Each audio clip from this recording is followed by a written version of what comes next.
Alam nyo naman na si Pastor Apollo Quiboloy ay nag-file ng Certificate of Candidacy the other day. At putya na yan, sumama ang loob ng lahat ng mga malalaking personalidad na tumakbo ring senador dahil putya yan. Wala nang laman ng balita simula nung isang araw kung hindi si Pastor Apollo Quiboloy.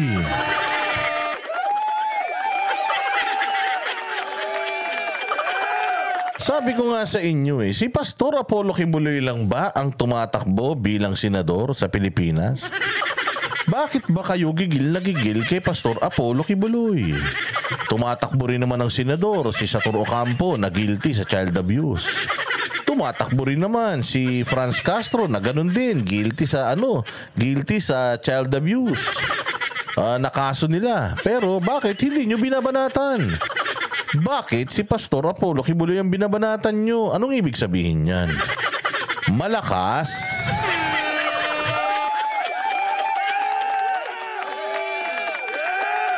Oy, nako, takot na talaga sila mga bossing dito kay Pastor Apollo Quiboloy kasi pagkatapos ng kanyang pagfa-file ng COC, tinry nila na subukan na mapawalang bisa yung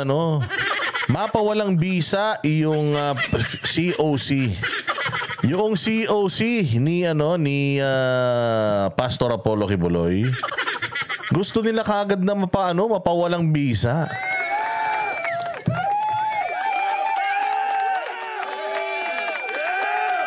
Ayan na, sabi ko nga sa inyo, ibang klase.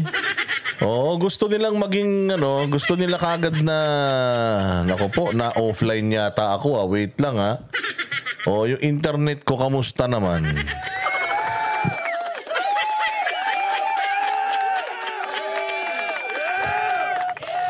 Hindi ba? Yung Certificate of Candidacy ni Pastor Apollo Quiboloy, gusto na nila kagad ipawalang bisa kesyo yun daw kanyang COC, hindi daw siya ini-endorse eklat-eklat noong mga hindi daw siya in-endorse nung partido na yon, yung partido ng mga manggagawa na yon. Ito ang problema mga bossing. Pirmado po iyon ni Congressman tuloy, ni Attorney Mark Tolentino na di umano ay isa pong presidente noong partido na yan. Yung WPP, di ba? Ngayon, paano mo nalaman, Boss Dada, ikaw talaga Paano mo nalaman? Kasi sila din na nag-endorso kay Bongbong Marcos noong 2022. Ayan po yung mga kona na ipinasa nila. Ipakikita ko pa sa inyo yung iba. Ito pa yung ibang mga kona niya. Sige. Ayan nag-file sila ng COC. Pakikita ko sa inyo. Ayan. Ito. Tingnan nyo maigi. Ayan.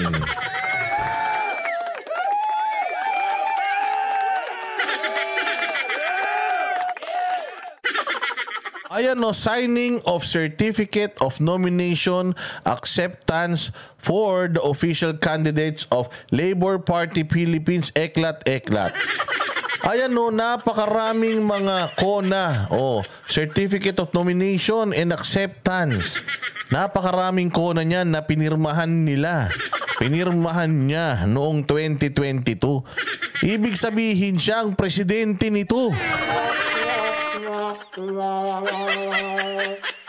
So diyan pa lang nagkandaleche-leche na sila hindi lumusot kasi yun mismong taga-Comelec mismo ang nag-debunk sa mga gusto nilang mangyari na i-disqualify yung COC ni Pastor Quiboloy. Sabi kasi ng Comelec, kahit naman wala mag-endorso sa kanya, halimbawa man, di tumakbo siyang independent, wala siyang affiliations.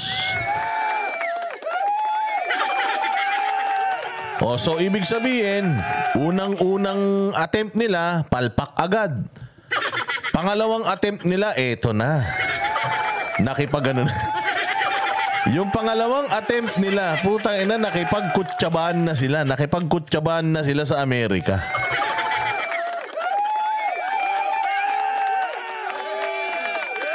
Again si Pastor Apollo Kibuloy ay merong kaso sa Amerika. 10 ng iba pang mga akusado, co-accused niya or mga kasamahan niya doon na may mga kaso ding mga sari-sarili. Okay, so may kaso sa Amerika na ang pinapalabas po ng mainstream media, mga bossing, itong kaso daw ni Pastor Apollo Kibuloy. Na siya daw ay kumbaga inilaglag. Putang inang galing. Inilaglag si Pastor Kibuloy ng kanyang tao at ibinisto ang kanyang scam.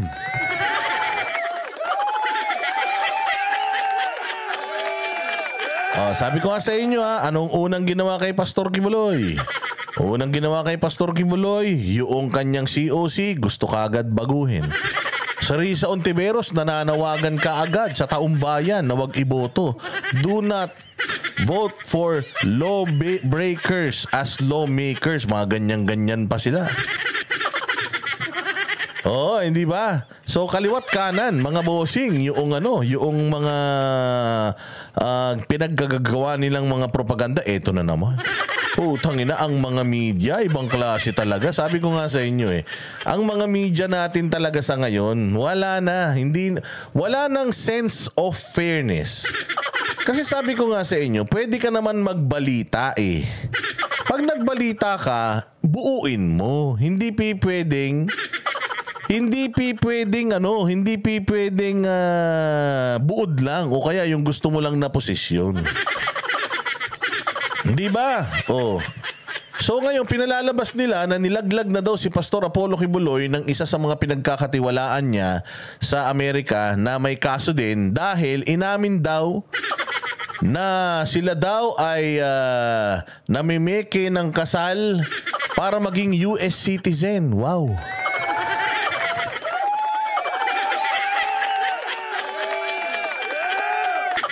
Ang tanong, ano ba talaga yung nangyari dito sa balitang ito? Ano ba nangyari sa balitang ito? Ngayon, papakita ko muna sa inyo yung tarantadong balita. Bibigyan ko kayo ng dalawang klaseng pagbabalita.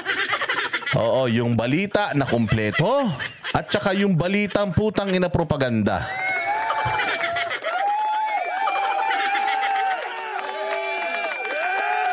Marami dito sa atin na kumakapit sa patalim, nahuli, nag-shoplift, tapos pak. Ba't ka nag-shoplift? Anong sinaplip mo? Gatas. Bakit? Kasi wala na pong gatas yung anak ko. Wala po kasi ang trabaho sa hirap ng buhay. Di ba awang-awa tayo?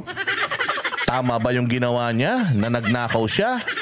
Mali. Against yun sa batas. Pero bakit niya ginawa? Kasi nga, kailangan niyang gawin para meron pang gatas yung anak niya. So, kanya-kanya tayo ng dahilan kaya natin ginagawa yan. Dito naman sa abroad, ganun ang ginagawa natin. Karamihan sa mga kakilala natin, kahit may asawa na sa Pilipinas, nag-aasawa pa sila dun. Para maging citizen sila, tapos makuha niya yung pamilya niya dun.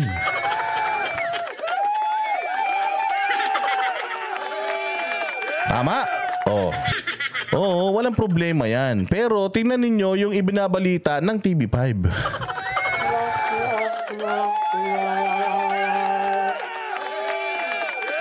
Tingnan ninyo kung papaano ipinosisyon ng TV5 yung balita. Dahil syempre, putay na, delikado yan. Pastor Apollo Kibuloy yan. Putay na, si Julius Babaw. Kailangan mang fake news yan. Kailangan talaga si Julius Babaw. Syempre, makapanira yung hayop na yan. Kaya sabi ko nga sa inyo, etong mga mainstream media na to, putay na, wala na tong mga kredibilidad.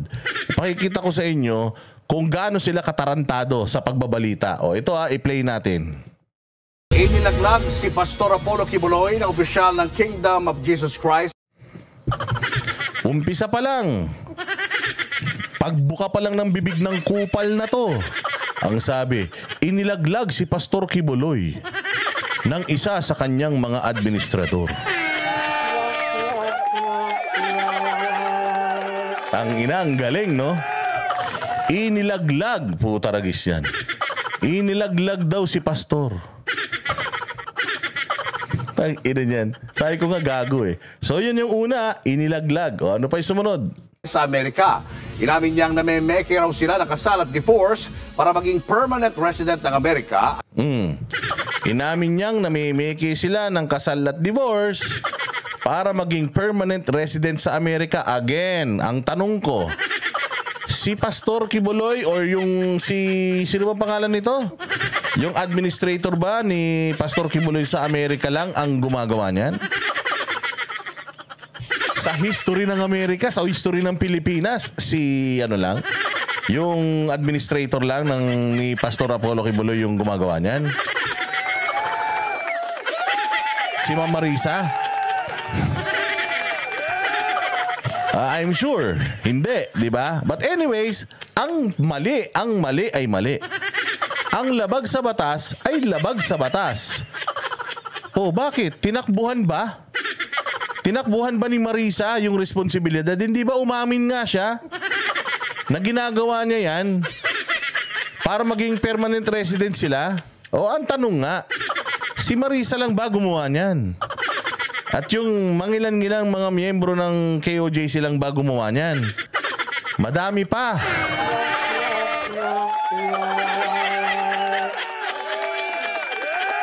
Peking kasal, peking divorce. Tingnan ninyo yung balita. Iisa-isahin natin. At patuloy na nakakapag-solicit ng dolyar ang mga KOJC member. Yun ang putang inang katarantaduhan.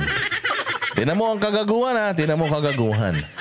Pamimeke ng kasal para maging permanent resident. Tapos, tama naman yun. Tama naman na ginagawa mo yun para maging permanent resident ka. Puta, dinagdagan ng gunggong. Dinagdagan ng tarantado na kaya nila ginagawa yun para ano yun? Ano yung ginamit na termino nitong punyetan to? Mga KOJC member nasa frontline. Ano? Ulitin natin? Ang mga KOJC member ng Amerika at patuloy na nakakapag-solicit ng dolyar ang mga KOJC member. At patuloy na, kumbaga ginagawa daw nila yon para maging citizen sila para patuloy na makapag-solicit ng dolyar ang mga KOJC member. Question, Julius Babaw, mali ba? Yung pagsosolicit, mali ba? Tangina nyo, kayo rin naman nagsosolicit kayo sa mga nagbabayad sa inyo Hindi mali mag-solicit. Hindi mali mag-solicit. Hindi, putya, sa Bulacan lang eh. Pag umuwi ako doon, puta, wala naman ligan. Dami nagsosolicit ng ng pang-uniform eh. Wala pong mali sa pagsosolicit.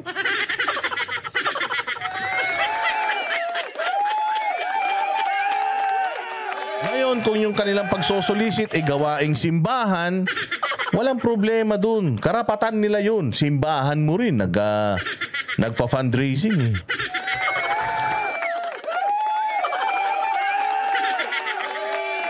Pero ang mali dyan, Julius Babaw, yung idikit mo, yung pagsosolicit nila dito sa sa illegal na gawain na to, yun yung mali.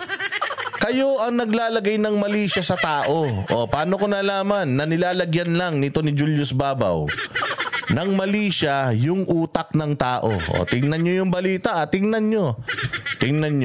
Nasa frontline na balitang yan, si Camille. Again ang sinabi niya, namimeki sila para maging citizen. Tapos, pagka naging citizen na, para daw dire-diretso. Continue silang makapag-solicit. O, tingnan nyo Sa Monte. Nadidiin lalo ang umano'y appointed son of God na nadidiin daw yung appointment, yung appointed son of God. Siyempre, madidiin talaga, lalo na kung kayo yung magdidiin. Oo, madidiin sila. Kasi nga, kayo yung mga kupal na mga propagandista nang hindi natin alam kung sino. Sabi ko sa inyo, sino ba ang galit kay Pastor Apollo Kibuloy? Ang numero unong galit kay Pastor Apollo Kibuloy, mga rebelde. Yung mga sympathizer ng mga NPA. Oh, tingnan mo si Ontiveros, gigil na gigil. Tingnan mo sila Franz Castro, gigil na gigil. Ngayon, ikaw bilang isang media outlet, ba't sinisiraan mo si Pastor? Ibig sabihin, kalaban ka ni Pastor? Ano kayo, mga terorista na rin kayo?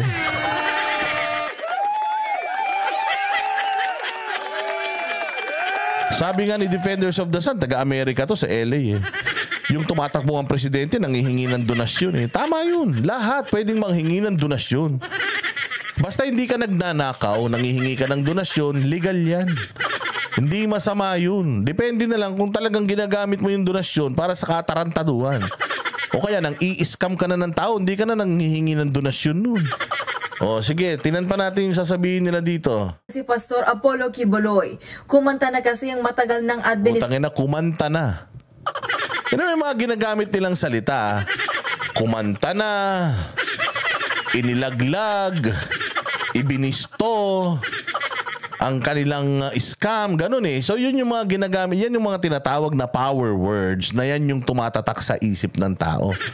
Inilaglag, ikinanta, yan yung mga keyword.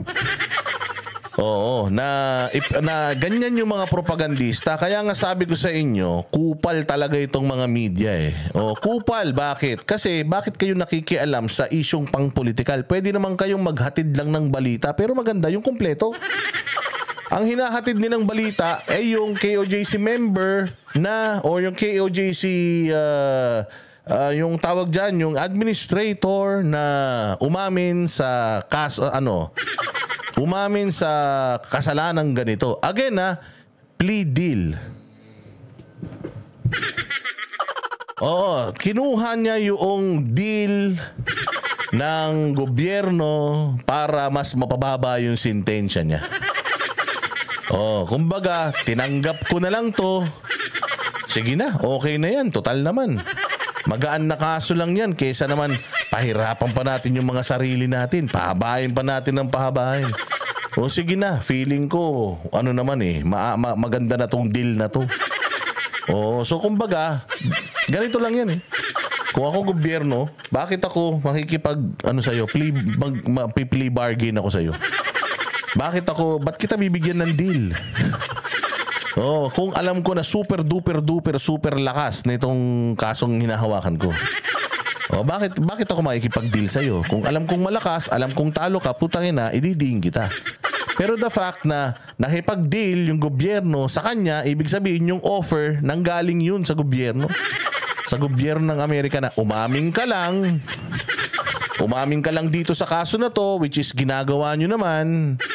Basta umaming ka dito, mababawasan yung mababawasan yung sentensya mo. Kesa naman, magkabisto-bisto pa tayo sa dulo, humaba pa to, tapos mas matagal kang makukulong. Diba? So, plea deal. Merong plea bargain na nangyari. Nag-usap sila kung ano yung mga deals. Ito yung option 1, option 2, option 3. Mamili ka dito.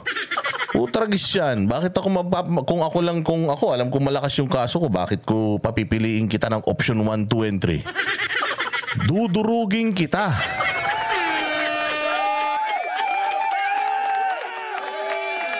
Yun yung hindi nila ipinapaliwanag. At meron pa silang hindi pinapaliwanag dito. Sige, diretso pa muna natin to. Administrator ng Kingdom of Jesus Christ o KOJC sa California sa Amerika na si Marisa Duenas. Naghain siya ng guilty plea at pumirma ng kasunduan sa United States Attorney's Office para mapagaan ang kanyang parusa sa kasong conspiracy to commit immigration fraud. Conspiracy to commit immigration fraud. Ilang Pilipino ang gumawa niyan. Some of them na-deport, some of them successful, some of them ganito. Nakasuhan, hindi lang po ito, probably, hindi lang sila. Baka yung iba pa ding mga simbahan, iba pang mga organizations, kumpanya, at kung ano-ano pa. Gawain ng mga kamag-anak natin yan, remember? Kukunin ko kayo. Pagdating ko doon, huwag kayong mag-alala. Kukunin ko kayo. Para makaahon tayo sa hirap. O pagdating doon, pagtawag, hello ate, sabi mo kukunin mo kami dyan. O sige, ito may ipapakilala ako sa'yo.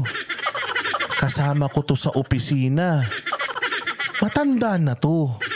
Oo, pero tiisin mo lang, ha? Tiisin mo lang kasi ang importante, makarating ka dito. Putang ina nyo, anong tawag doon? Huwag kayong ipokrito. Kaya na wag kayong magmamalinis na wala kayong alam na ganun. Huwag kayong magmamalinis na wala kayong kilala na ganun. Ulul. Lahat tayo may kilalang ganyan. Ang dami ko pang kakilala mga Japayuki. Ang dami kong kilala mga tiga Japan, uuwi rito kasama yung asawa nilang Hapon. Tapos papakilala yung asawa nila sa Pilipinas na kapatid. Tayo na taga-drive pa nila ng sasakyan. Pero puta, asawa niya parehas yun. Huwag kayong magmalinis. Putang ina ninyo. Lahat tayo guilty tayo dyan. Puta, hindi tayo first world country. Oh, alam nyo yan.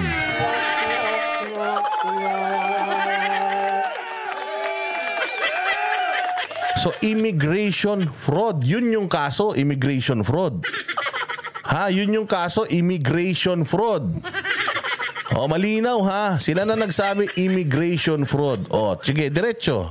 Pasabog ang kanyang mga revelasyon tungkol sa pamimeke nila ng kasal ng mga miyembro ng KOJC noong 2015 hanggang 2020 para manatili sa Amerika.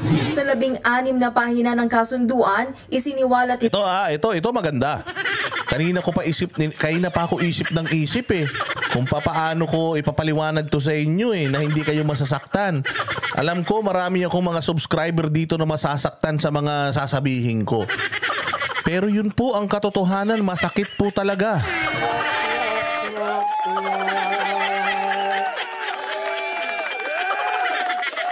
Ay.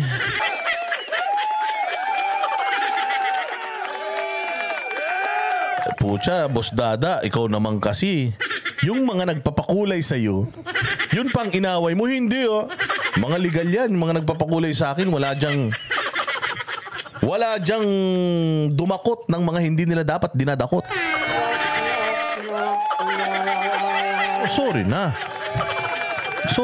Ngayon pa lang, humihingi na ako ng tawad sa lahat ng mga matatamaan dito sa ating diskusyon. Alam ko na marami dito sa atin na mga nakaahon na sa kahirapan ng kung ano-ano ang nilunok nila para lang sila makaahon sa hirap.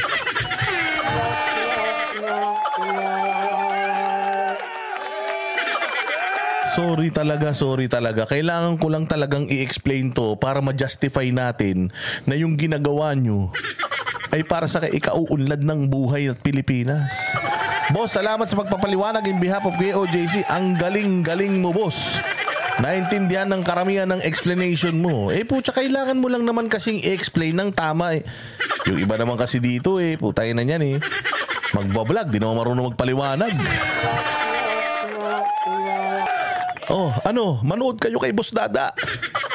Tingnan nyo kung anong hirap ang inabot ko para lang mapag-aral ko kahit mabili ang bahay ninyo. Tapos, nung mga nakatapos kayo ng pag-aaral, hindi na kayo nakaalala. Putay na, umamin kayo. Umamin tayong lahat. The truth will set us free. Lahat kayo ilagay nyo dyan kung ano yung mga ginawa ninyo, makaahon lang tayo sa hirap.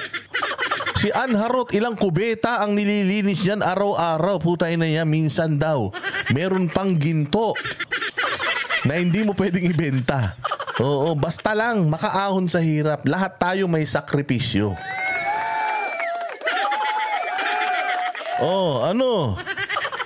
Diba lahat tayo? Ako, alam ko na magagalit kayo, pero gusto ko lang ilabas ang katotohanan. Shit happens.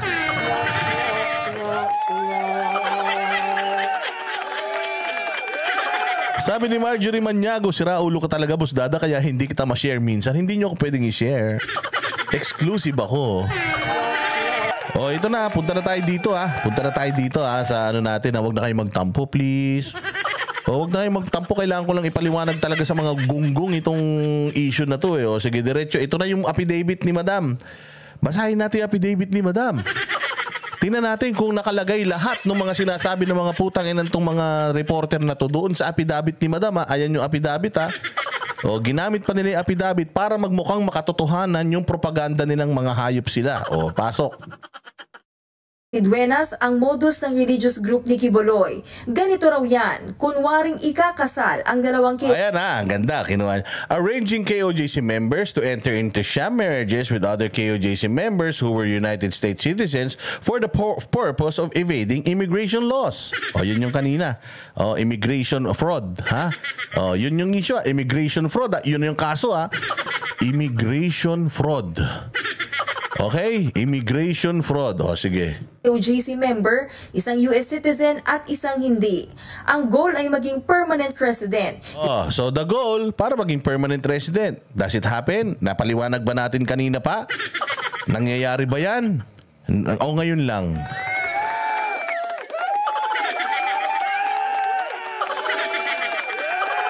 Oh, nangyayari o ngayon lang? Nangyayari, di ba? Galing, no? Oh, so nangyayari. Okay, napatunayan na namin yan, TV5. Bago mo pa sabihin, napatunayan na ng mga tao rito na nangyayari yan. At may mga gumagawa niyan. O, sige, next. Yung hindi pa citizen ng Amerika, ang trabaho ni Duenas, palabasing totoo ang kasal. Ang trabaho ni Duenas, palabasing totoo yung kasal. Okay. Natural. Kasi kung hindi mo pa palabasing totoo yung kasal, hindi magkakaroon ng mga dokumento yung mga yan. Pinapractice niya ang dalawang kunwaring mag-asawa Aba, syempre, papraktisin mo kasi nga, pupunta doon yung immigration. para makalusot sa mga tanong ng immigration at makapasa sa citizenship. Kapag pareho Oy, Rich B. Ay, mali pala. Rock B. Rich B, lap trip, di ba? Lap trip. Tayo na itong mga media na to, lap trip talagang mga hayop na to eh. ng permanent resident ang peking mag-asawa. Sunod naman ay peke nilang divorce. Pagkatapos maghiwalay, Oh, Elizabeth Gash, thank you. So, syempre, peking mag-asawa, peking divorce. Meron ba dyan nakalagay na peking divorce? Defendant and her co-conspirators would arrange for the couple to divorce.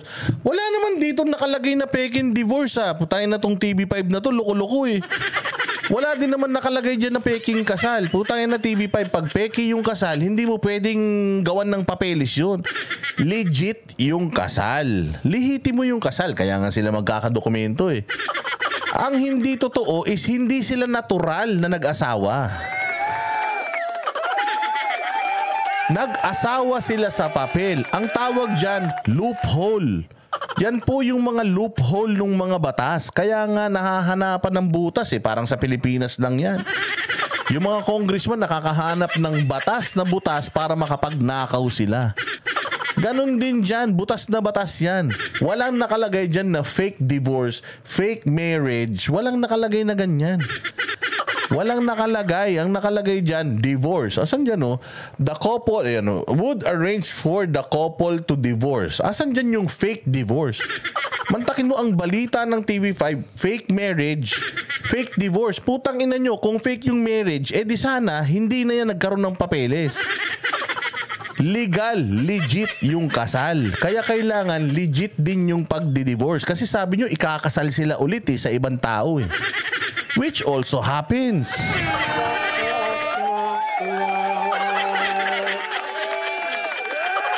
Ang ina nyo, TV5, magsara na kayo. Papaano magdi-divorce kung fake ang marriage? True. Papaano magdi-divorce kung fake ang marriage? Mga hayop kayo. Ang ina nyo talaga, mga demonyo kayo ha.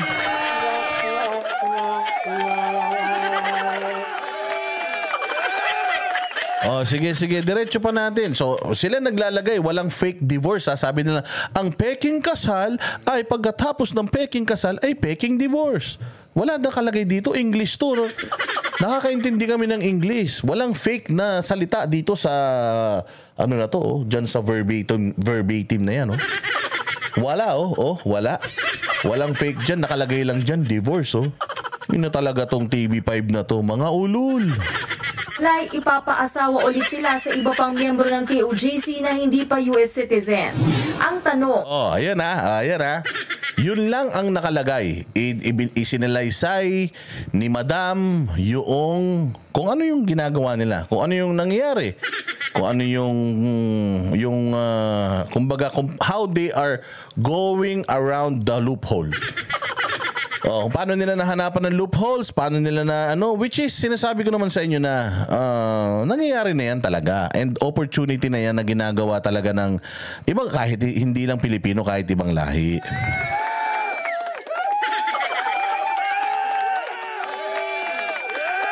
Okay, so yun lang uulitin natin wala nang iba. Yun lang ang nakasaad sa dami ng sulat ni ni Madam.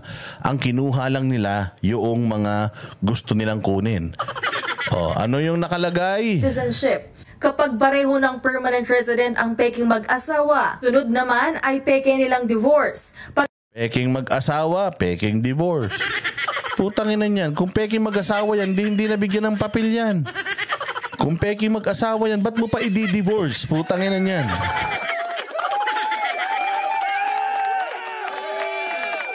Pagkatapos maghiwalay, ipapaasawa ulit sila sa iba pang miyembro ng KOJC na hindi pa US citizen. Ayan hanggang dun lang yung kwento nila. Tingnan mo kung ano ang idadagdag nila. Tingnan mo kung ano yung idadagdag nila para itong simpleng kaso ng immigration fraud. So dito, yun lang kinuha nila yung statement ni Madam. Kinuha nila yung statement na ganun. Tingnan nyo yung kasunod na gagawin. Tingnan nyo, makinig kayo, wag maingay. Wag maingay, eto na. Ang tanong, bakit kailangan maging US citizen ang mga miyembro? Ayan tangina, eto na. Dito na lalabas ngayon kung bakit sila binabayaran. Dito na ngayon lalabas kung bakit sila prostitutes. Ang sabi niya, ang tanong, bakit nila ginagawa yun? Yun ang tanong, bakit nila ginagawa yun? Yun ang tanong tapos sila rin ang sasagot. Ang tanong, bakit nila ginagawa yun? Kasi pag ako tinanong mo, ang sasabihin ko, kasi gustong maging mga citizen. American citizen, Canadian citizen, European citizen. Kasi nga nangyayari yan. Yung mga tsahin ko, ganyan. Yung mga uncle ko, ganyan. Yung mga pinsan namin, kapitbahay namin, ganyan. Yun ang sasagutin ko. Kasi alam ko yung nangyayari sa totoong buhay. Putang ina, dahil propagandista sila, ang tanong nila, alam nyo kung bakit nila ginagawa yun? Ito daw kung bakit. Ng Kingdom of Jesus Christ. Yan ay para hindi maputol ang kanilang pagsusolisit ng dolyar sa Putang ina niyan. Ginagawa daw nila yun para hindi maputol yung pagsusolisit nila ng dolyar.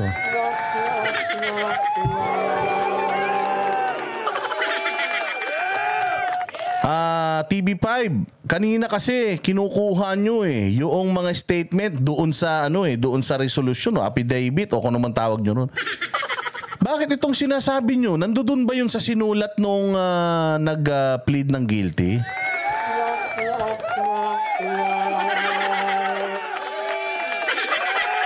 Sinabi nila, alam nyo ba ba't nila ginagawa yun? Kasi para hindi maputol yung panglilimos nila ng mga dolyar. Tangina, nakalagay ba yun sa affidavit niya? Kanina kinukot nyo yung affidavit niya, bilib na bilib kami. Pero yung puta, wala na sa affidavit niya, ilalabas nyo pa sa balita nyo. Pucha, opinion nyo na yan, istorya nyo na yan. Script nyo na yan, propaganda nyo na yan para mapasama si pastor.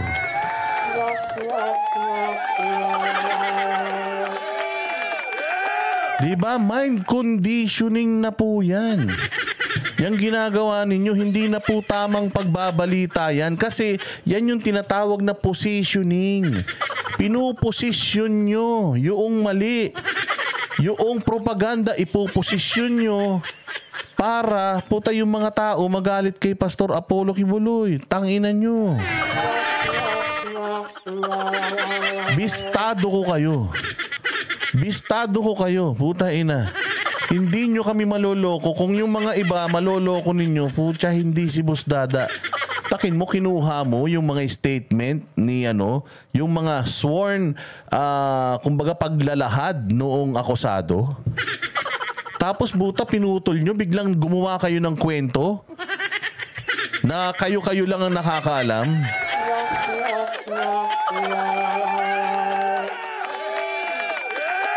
O, di ba? Actually, pwede talaga silang kasuhan dyan. Kasi ang sinasabi nila is, kaya nila ginagawa yun dahil siya talagang parang totoo. Akala mo alam nila. Maniniwala ako kung may sulat ulit dyan sa screen na yun yung sinasabi ng akusado. We are doing that because blah blah blah blah blah blah. Diba? Wala Sila na yung nagsasabi. Tapos anong effect?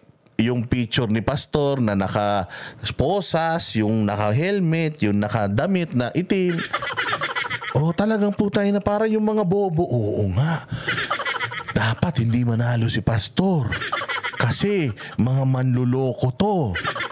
Ganyan, di ba? Pero wag kayong mag-alala, hindi dito ako. I am here para ibisto itong propaganda ng mga ewan ko kung sinong mga naglagay sa mga hayop na ito. Sige, diretso. Amerika para sa bogus charity ni Kibuloy na Children's Joy Foundation. Diba? Bogus charity ni Kibuloy na Children's Joy Foundation. Putang ina, bogus charity. Saan nakuha ng TV5 yung hashtag bogus charity? Alam nyo ba TV5? Na na-dismiss yung kaso na yan, na yung Children's Joy Foundation, sinasabi nyo na dun lang nilolonder yung mga pera at fake yung yun, Children's Joy Foundation. Hoy, putangin na nyo tandaan ninyo, DSWD dito sa Pilipinas nag-a-accredit dyan for how many years?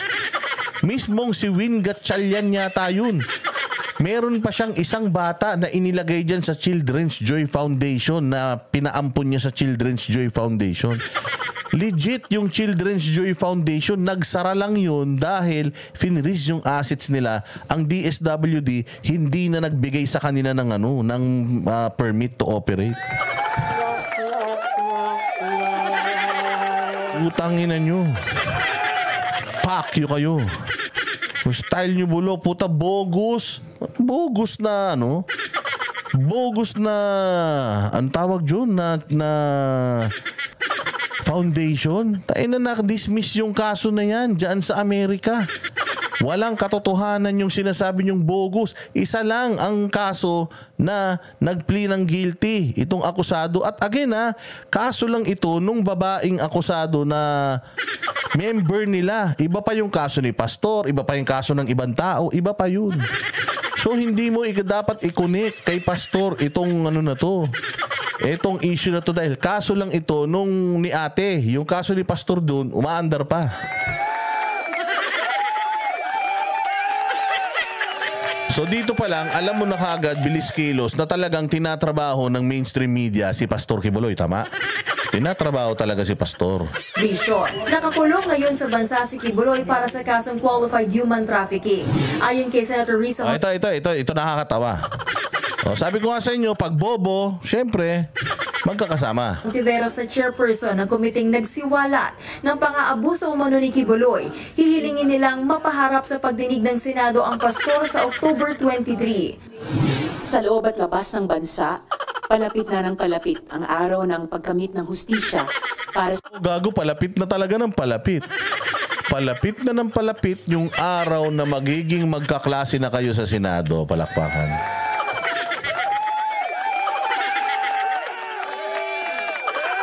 Sige, diretso. Sa mga biktima ng krimen ni Apollo Kibuloy. Ayon naman sa Department of Justice. Ito pinakamas nakakatawa. Nakakatawa na yung TV5, mas nakakatawa yung Ontiveros. Ito pinaka nakakatawa considering na dapat magagaling sa batas to. Ako hindi ako marunong sa batas. Pero dapat mas magaling sila sa batas. Atin na masasabihin nila. Maaring gamitin ng ating prosecutor ang plea agreement ni Duenas para mapatibay ang kaso laban kay Kibuloy. Yung plea, yung plea bargain or yung plea deal ni Duenas gagamitin para kay Pastor? Bakit? Si Duenas at saka si Pastor isang tao ba?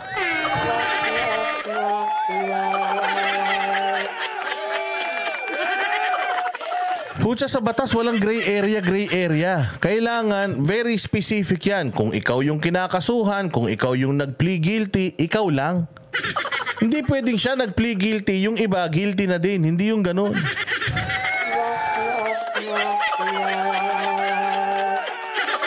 pagkakaalam ko. Sa pagkakaalam ko Oh, pero sabi ko hindi ako marunong sa batas. Pero again, itong plea guilty ni Madam, ano bang kaso? Immigration fraud. Immigration fraud. Anong kinalaman ng immigration fraud sa Amerika na kaso sa mga kaso niya dito sa Pilipinas? Anong connect ng immigration fraud ni pastor nitong babae na to doon sa Amerika dito sa mga kaso niya sa Pilipinas? Ano ba kaso niya sa Pilipinas? Ang kaso niya sa Pilipinas, qualified human trafficking, sexual, rape yata. Ano pa? Kung ano-ano pa. Nawala naman mga kwenta na na-dismiss na yan 4 years ago. Lulu mama, mabuhay ka. Oh, hindi ba? So anong connect nitong immigration offense dito sa Pilipinas sa mga kaso niya? Mga kasong conspiracy to engage in sex trafficking by... Conspiracy to engage in sex trafficking. Anong connect nung kaso niyang conspiracy to engage in sex trafficking dito sa immigration fraud sa Amerika? Ang layo naman nun.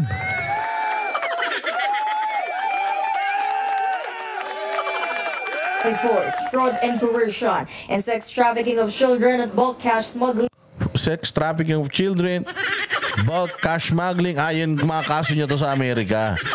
Oo, yung mga na yan. But again, yung mamaya papakita natin Papakita natin kasi binanggit niya dito yung mga kaso pero hindi nila binanggit yung mga kaso ng mga kaso doon na na-dismiss.